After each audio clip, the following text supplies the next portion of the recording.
আজকের প্রসঙ্গ Iran, Israel এবং যুক্তরাষ্ট্রের মধ্যে যুদ্ধ নিয়ে। ইরান, ইসরায়েল এবং যুক্তরাষ্ট্রের মধ্যে যুদ্ধ যে হচ্ছে সেটা কি সহসায় থেমে যাবে, নাকি এটা খুব দীর্ঘস্থায়ী একটি যুদ্ধ হবে? তো আজকে হচ্ছে প্রায় 1 মাসের মতো হবে যুদ্ধ শুরু হয়েছে।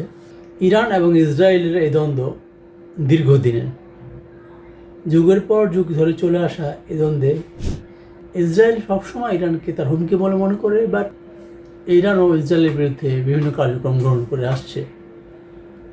বাট ইরান কখনোই সরাসরি ইসরায়েলকে হামলা করে না, আনটিল গত বছর 2025 সালে একটি 12 দিনের যুদ্ধ হয়েছিল। সেখানে একটি হামলা ঘটনা ঘটেছে এবং সেটি শান্তি চুক্তির মাধ্যমে শেষ হয়। বাট এবারকার যুদ্ধের ব্যাপক এবং বিস্তৃত অনেক বেশি, কারণ এবার যুদ্ধের ফলে ইরান যুক্তরাষ্ট্রের মধ্যপ্রাচ্যের বেসগুলোতে আক্রমণ করেছে, বিশেষ করে সৌদি আরব, বাহরাইন, দুবাই, আরব আমিরাত সহ মধ্যপ্রাচ্যের বিভিন্ন দেশে ইরান যুক্তরাষ্ট্রের বেসে আক্রমণ করে এবং অনেক হতাহত করে।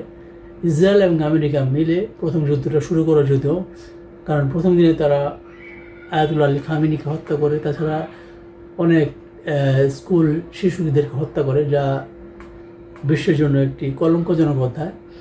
তাছাড়া গত বছর ইসরায়েল যে গাজা নারীকে হত্যাকাণ্ড করেছে তা বিশ্ববাসী দেখেছে, তারা যুদ্ধ অপরাধ করেছে।